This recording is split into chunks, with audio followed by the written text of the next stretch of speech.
Flex so by team flexing, zile testing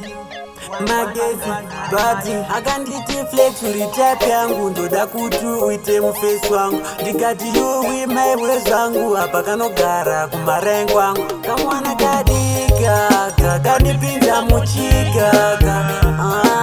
ikaka kamwana ikaka kakanaka kamwana kadika kakandipinza muchikaka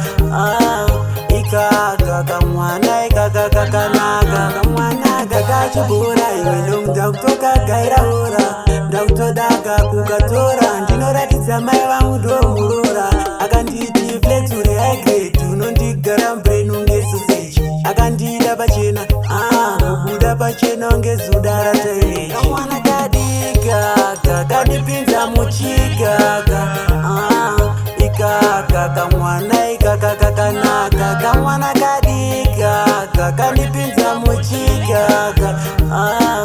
ikaka kamwana ikaka kakanaka akanditi ndiononditira ndinoda kuya payate ndizokubikira ndikati mwanayo ndozvanofarira uya akanogonditira akanditi flex uri type yangu ndoda kuti uite mufesi wangu ndikati yuwi maiwe zvangu apa kanogara kumarengo wangu kamwana kadika kakandipinza muchikaka